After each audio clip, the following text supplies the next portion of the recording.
প্রিয় ছাত্রছাত্রী, আজকে তোমাদের যে বিষয়টি পড়াবো সেটি হলো কার্বোহাইড্রেট। সূর্যরশ্মিকে কাজে লাগিয়ে গাছপালা ক্লোরোফিলের সাহায্যে জল ও কার্বন ডাইঅক্সাইড থেকে কার্বোহাইড্রেট প্রস্তুত করে, যাকে সালোক সংশ্লেষ বলে।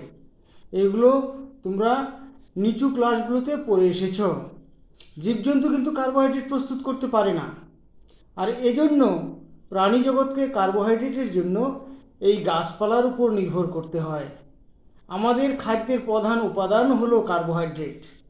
এবার প্রশ্ন হলো, এই কার্বোহাইড্রেট জিনিসটা কি, বা কার্বোহাইড্রেট কাকে বলে? কার্বোহাইড্রেট হলো কার্বন, হাইড্রোজেন এবং অক্সিজেন পরমাণু দ্বারা গঠিত।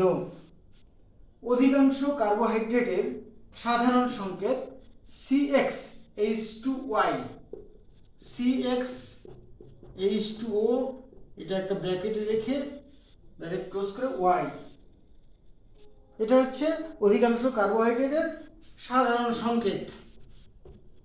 যেমন আমরা এই সংকেতের সাহায্যে যদি মেলাই, যেমন গ্লুকোজ C6H12O6, আমাদের সাধারণ সংকেতটা ছিল CxH2O bracket close Y।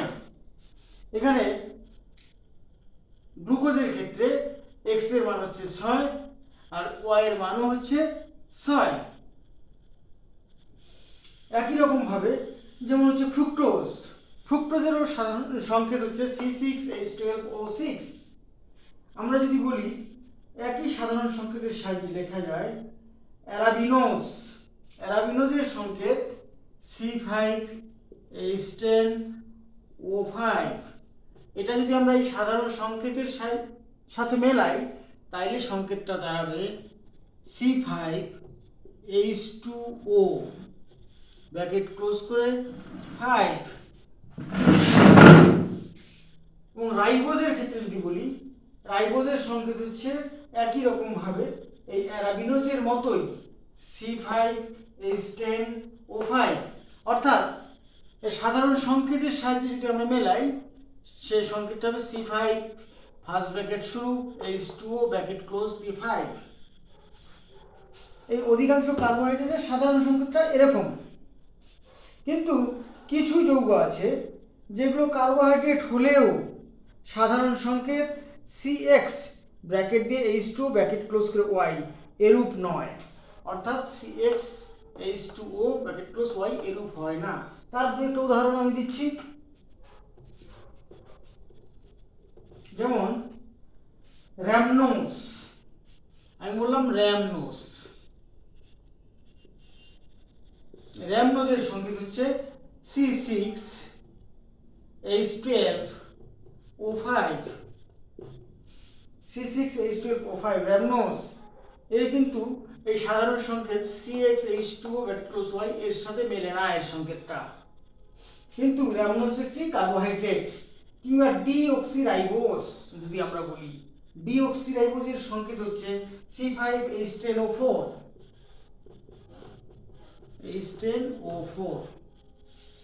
C5H10O4 এর নাম হচ্ছে ডিঅক্সিরাইবোজ।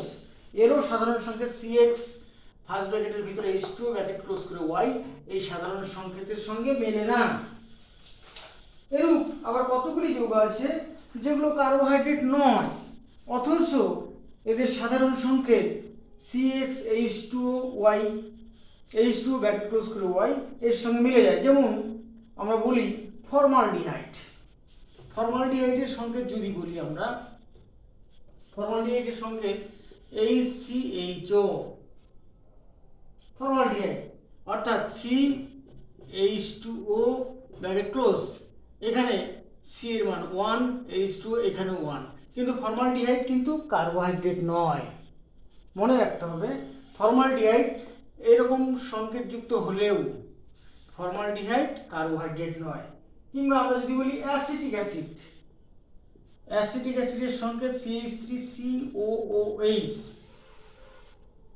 অ্যাসিটিক অ্যাসিডের সাধারণ সংকেতের সাথে যদি মেলাই, এর সংকেত হচ্ছে H2O ব্র্যাকেট ক্লোজ 2। এখানে আমরা দেখতে পাচ্ছি দুটো অক্সিজেন, এখানে দুটো অক্সিজেন, হাইড্রোজেন 4টে, হাইড্রোজেন 3 আর 1 4, কার্বন দুটো, কার্বন দুটো। এই অ্যাসিটিক অ্যাসিড কিন্তু কার্বোহাইড্রেট নয়, যদিও অ্যাসিটিক অ্যাসিডের সংকেত CxH2O ব্র্যাকেট ক্লোজ Y এরূপ হয়ে থাকে। একই রকমভাবে আরেকটি উদাহরণ যদি বলি, ল্যাকটিক অ্যাসিড C3H6O3, এটিও কিন্তু কার্বোহাইড্রেট নয়। যেমন ল্যাকটিক অ্যাসিড C3H6O3, এর যদি সাধারণ সংকেত ভাবি তাহলে এটা হবে C3H2O ব্র্যাকেট ক্লোজ 3। এটি হচ্ছে ল্যাকটিক অ্যাসিডের সংকেত, কিন্তু ল্যাকটিক অ্যাসিড কিন্তু কার্বোহাইড্রেট নয়। তাহলে আমরা কার্বোহাইড্রেট কাকে বলবো?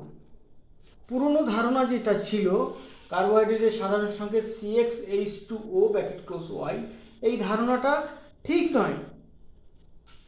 তাহলে কার্বোহাইড্রেটের সংজ্ঞাটাই বা আমরা কিভাবে বলবো? কার্বোহাইড্রেটের সংজ্ঞাটা আমরা এভাবে বলবো, আলোক সক্রিয়, অর্থাৎ যাকে বলা হয় অপটিক্যালি অ্যাক্টিভ, একাধিক হাইড্রোক্সি মূলক সম্পন্ন অ্যালডিহাইড বা কিটোন, অথবা যেসব যৌগের আর্দ্র বিশ্লেষণের ফলে অনুরূপ অ্যালডিহাইড বা কিটোন উৎপন্ন হয় তাদের কার্বোহাইড্রেট বলে। তোমাদের সুবিধার্থে আরেকবার বলছি, আলোক সক্রিয় অর্থাৎ অপটিক্যালি অ্যাক্টিভ, একাধিক হাইড্রোক্সি মূলক সম্পন্ন অ্যালডিহাইড বা কিটোন, অথবা যেসব যৌগের আর্দ্র বিশ্লেষণের ফলে একাধিক হাইড্রোক্সি মূলক সম্পন্ন অ্যালডিহাইড বা কিটোন উৎপন্ন হয় তাদের কার্বোহাইড্রেট বলে। এবার কার্বোহাইড্রেটের আমরা যদি শ্রেণী বিভাগ করি, কার্বোহাইড্রেটের শ্রেণী বিভাগটা আমাদের জানা খুবই দরকার। একটু সবাই দেখে নিও। যদি আমরা স্বাদ অনুযায়ী, স্বাদের ভিত্তিতে কার্বোহাইড্রেটকে শ্রেণী বিভাগ করি, তাইলে আমরা বলবো কার্বোহাইড্রেট দু প্রকার, একটা হচ্ছে সুগার আর একটা নন সুগার, অর্থাৎ শর্করা এবং অশর্করা। আমরা কথাটা বলছিলাম কার্বোহাইড্রেট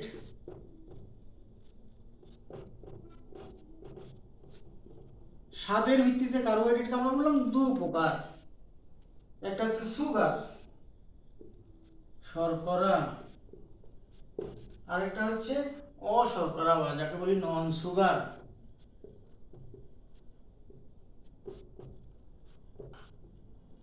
এখন শর্করা কোনগুলো আবার অশর্করা কোনগুলো সেটা আমাদের একটু জানা দরকার। শর্করাগুলো সাধারণত মিষ্টি স্বাদযুক্ত হয়ে থাকে, শর্করাগুলো বর্ণহীন অথবা সাদা, আর শর্করা কেলাসাকার হয়ে থাকে, আর শর্করাগুলো জলে দ্রাব্য। আর যেগুলো হচ্ছে নন সুগার অর্থাৎ অশর্করা, সেগুলো মিষ্টি স্বাদ নেই, অর্থাৎ সেগুলো হবে স্বাদহীন। নন সুগারগুলো হয় অনিয়তকার, আর অশর্করা বা নন সুগারগুলো জলে অদ্রাব্য বা যদিও দুই একটি দ্রবীভূত হয় খুবই সামান্য পরিমাণে, আমরা যাকে বলবো স্বল্প দ্রাব্য। এবার শর্করার উদাহরণটা তাইলে আমরা কিভাবে বলবো, না শর্করার সংজ্ঞাটা আমরা কিভাবে বলবো? বলবো জলে দ্রাব্য, বর্ণহীন বা সাদা, মিষ্টি স্বাদযুক্ত কেলাসাকার কার্বোহাইড্রেট যৌগগুলিকে শর্করা বলে। আবার বলছি, জলে দ্রাব্য, বর্ণহীন বা সাদা, মিষ্টি স্বাদযুক্ত কেলাসাকার কার্বোহাইড্রেট যৌগগুলোকে শর্করা বলে। এবার শর্করার উদাহরণ যদি আমরা দুই একটা দিই, উদাহরণ গ্লুকোজ C6H12O6, গ্লুকোজ হচ্ছে শর্করা। কিংবা যদি ফ্রুক্টোজ, ফ্রুক্টোজেরও একই সংকেত C6H12O6, গ্লুকোজ এবং ফ্রুক্টোজের সংকেত একই হয়ে থাকে, গ্লুকোজের সংকেত C6H12O6, একই রকমভাবে ফ্রুক্টোজের সংকেত C6H12O6, এই দুটি হচ্ছে শর্করা। কিংবা সুক্রোজ C12H22O11, এটি হচ্ছে সুক্রোজ, সুক্রোজ হচ্ছে শর্করা। বা ল্যাকটোজ ল্যাকটোজের সংকেত এবং সুক্রোজের সংকেত একই। ল্যাকটোজ হচ্ছে C12H22O11, এই ল্যাকটোজ একটি শর্করার উদাহরণ। ঠিক একই রকমভাবে আমরা অশর্করা বা নন সুগারের সংজ্ঞাটাও বলতে পারবো। নন সুগার কাকে বলবো আমরা, বা অশর্করা কাকে বলবো? যে কার্বোহাইড্রেট যৌগগুলি অনিয়তাকার, সাধারণত জলে অদ্রাব্য বা স্বল্পদ্রাব্য এবং মিষ্টি স্বাদযুক্ত নয়। মনে রাখতে হবে অশর্করাগুলো কিন্তু স্বাদ মিষ্টি হয় না, সেগুলোকে অশর্করা বা নন সুগার বলা হয়। এবার অশর্করার উদাহরণটাই বেশি করে মনে রাখতে হবে, সংজ্ঞাটা পরীক্ষায় আসুক বা না আসুক, উদাহরণটা খুব ইম্পর্টেন্ট। অশর্করা যেমন স্টার্চ হচ্ছে C6H10O5, C6H10O5 ব্র্যাকেট ক্লোজ করে একটা N লিখলাম। এখানে N এর মান হচ্ছে 50,000 বা 1 লক্ষ বা তার চেয়েও বেশি। আমি যে সংকেতটা লিখলাম C6H10O5, এর নাম হচ্ছে, আমরা কি বললাম, স্টার্চ। এখানে একটা N বসানো আছে, ব্র্যাকেট ক্লোজ করে N। এই N এর মান হচ্ছে 50,000 হতে পারে বা 1 লক্ষ হতে পারে বা তার চেয়েও বেশি। একই রকম ভাবে অশর্করার আরেকটি উদাহরণ যদি বলি, সেলুলোজের সংকেত C6H10O5, অর্থাৎ সেলুলোজ এবং স্টার্চের একই সংকেত হয়ে থাকে। এখানেও ব্র্যাকেট ক্লোজ করে একটা N লিখব আমরা। এই C6H10O5 ব্র্যাকেট ক্লোজ করে N, এটাও সেলুলোজেরই সংকেত। এই N এর মান অনেক বেশি, 50,000, 1 লক্ষ বা তার চেয়েও অনেক বেশি। একই রকমভাবে গ্লাইকোজেন, এটারও সংকেত C6H10O5 bracket close N। Glycogen C6H10O5 bracket close N, এই ক্ষেত্রেও N এর মান অনেক বেশি। আমরা যেটা বলতে চাচ্ছি, স্টার্চ, সেলুলোজ, গ্লাইকোজেন, এদের সাধারণ সংকেতটা একই। এবার আমরা যদি বলি এই শর্করার নামকরণটা কিভাবে হয়ে থাকে, এই নামকরণ সম্বন্ধে বোধহয় আমাদের একটু জানা দরকার। এই অংশটা আমি মুছে দিচ্ছি।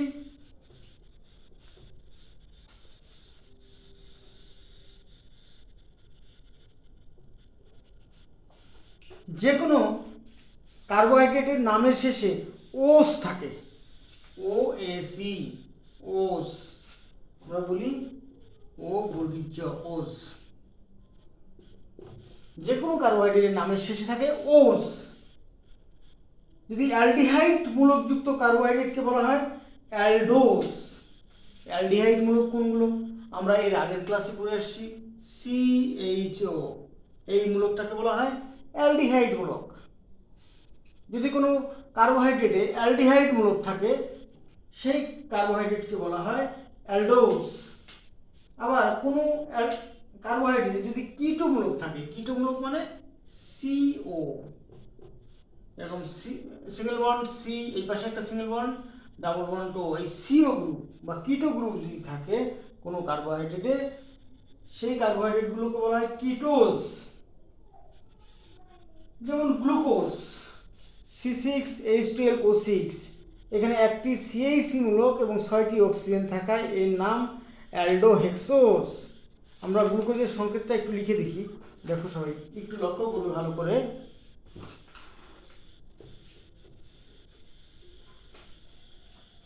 গ্লুকোজ হচ্ছে, বলছিলাম C6H12O6, এটা হচ্ছে গ্লুকোজের সংকেত।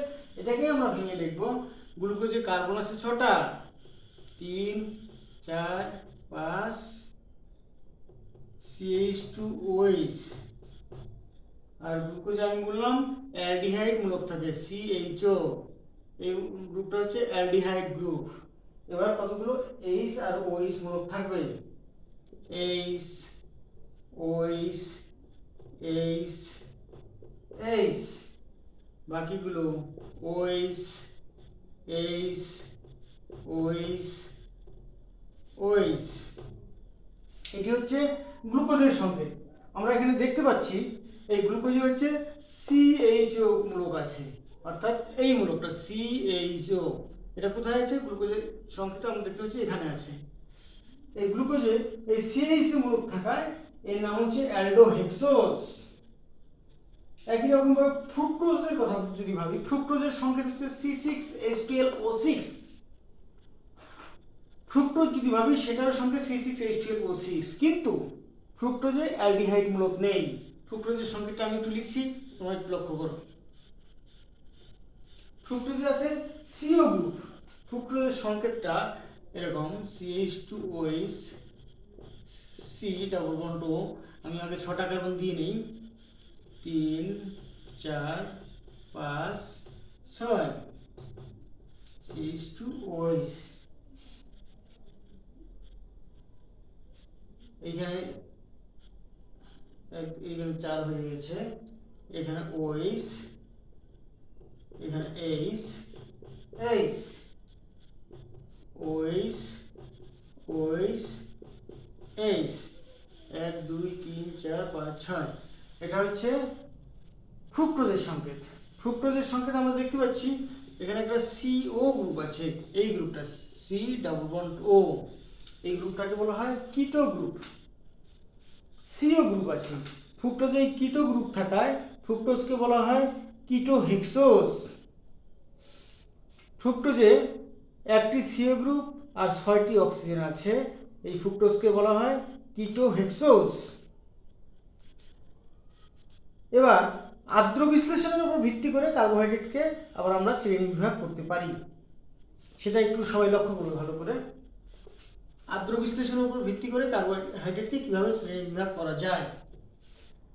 আর্দ্র বিশ্লেষণের উপর যদি ভিত্তি করি আমরা, তাহলে কার্বোহাইড্রেট 3 প্রকারের হয়ে থাকে, বলা হয় মনোস্যাকারাইড, অলিগোস্যাকারাইড এবং পলিস্যাকারাইড।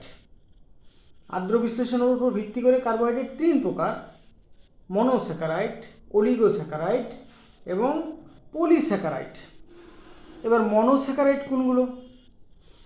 যে কার্বোহাইড্রেটকে আর্দ্র বিশ্লেষিত করে অধিকতর সরল কার্বোহাইড্রেট যৌগে পরিণত করা যায় না, সেই কার্বোহাইড্রেটকে বলা হয় মনোস্যাকারাইড। যেমন গ্লুকোজ C6H12O6। এই গ্লুকোজকে যদি আমরা আর্দ্র বিশ্লেষণ করি, তাকে অধিকতর সরল কার্বোহাইড্রেট যৌগে পরিণত করা সম্ভব হয় না। গ্লুকোজ হচ্ছে একটি মনোস্যাকারাইড। বা ফ্রুক্টোজ, ফ্রুক্টোজেরও সাধারণ সংকেত বলছিলাম, ফ্রুক্টোজের সংকেত হচ্ছে C6H12O6। কিংবা অ্যারাবিনোজ যদি বলি, অ্যারাবিনোজ হচ্ছে C5H10O5, C5H10O5। কিংবা রাইবোজের কথা যদি বলি, রাইবোজ C5H10O5। অ্যারাবিনোজ এবং রাইবোজ একই সংকেত C5H10O5। গ্লুকোজ এবং ফ্রুক্টোজ একই সংকেত C6H12O6। এগুলোকে অধিকতর সরল কার্বোহাইড্রেট যৌগে পরিণত করা যায় না, এই জন্য এই কার্বোহাইড্রেটগুলোকে বলা হয় মনোস্যাকারাইড। এবার তাহলে অলিগোস্যাকারাইড কোনগুলো? অলিগোস্যাকারাইড আমরা কাকে বলবো? প্রথমে একটা উদাহরণ নিচ্ছি, তাইলে বোধহয় বেশি ক্লিয়ার হবে। অলিগোস্যাকারাইড, আমি কি বললাম? দ্বিতীয় যে স্যাকারাইড, অলিগোস্যাকারাইড।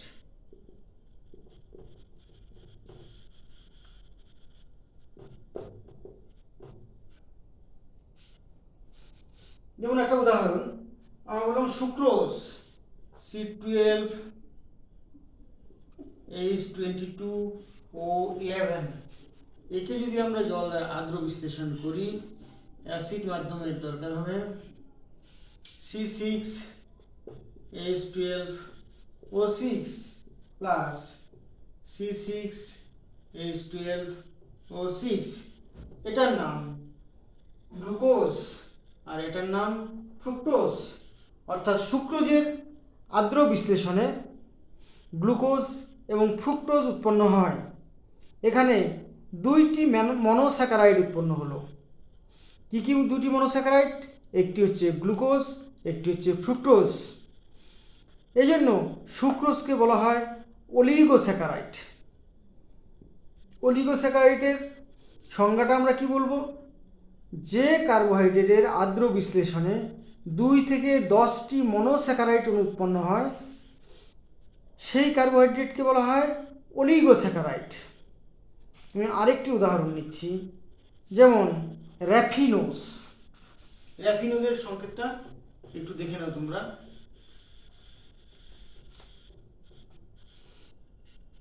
র্যাফিনোজ C18H32O16,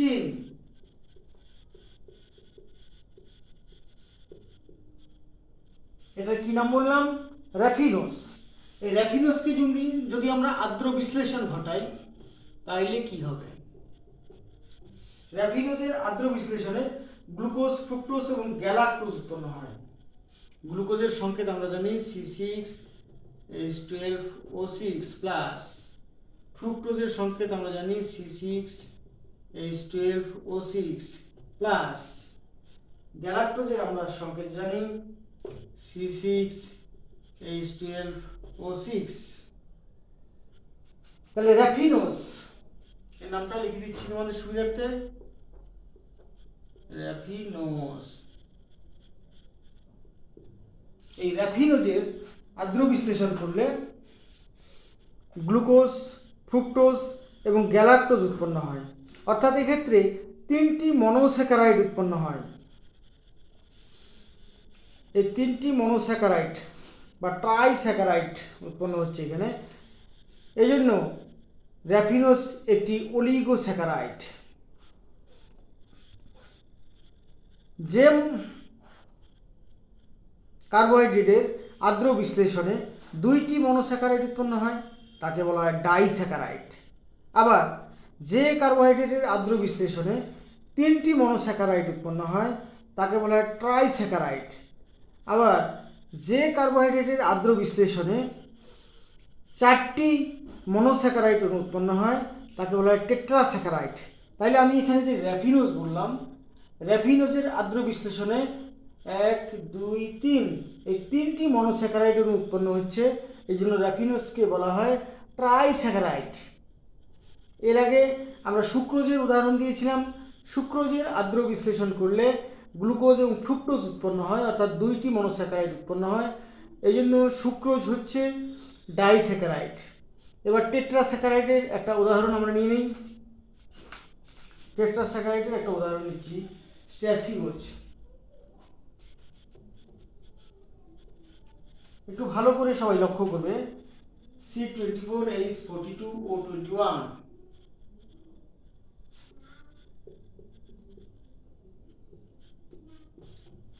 এর নাম হচ্ছে স্ট্যাসিওজ।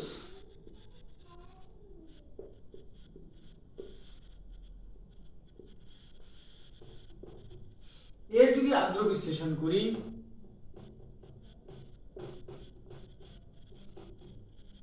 আদ্র বিশ্লেষণ করলে 4 অণু গ্লুকোজ উৎপন্ন হয়।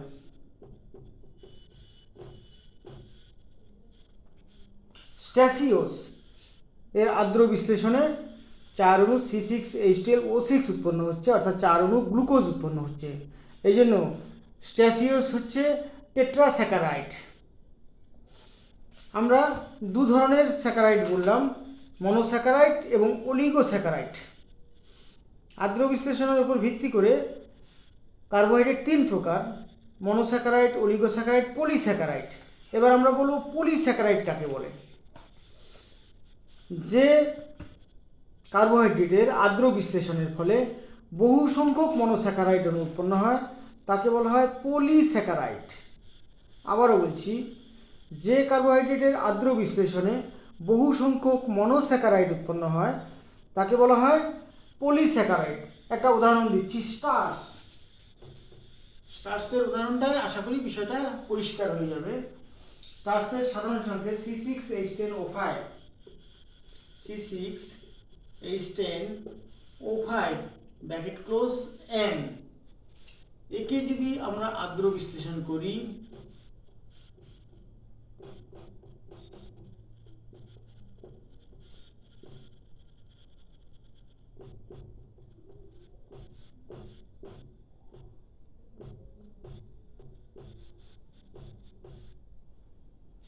এটা হচ্ছে স্টার্চ।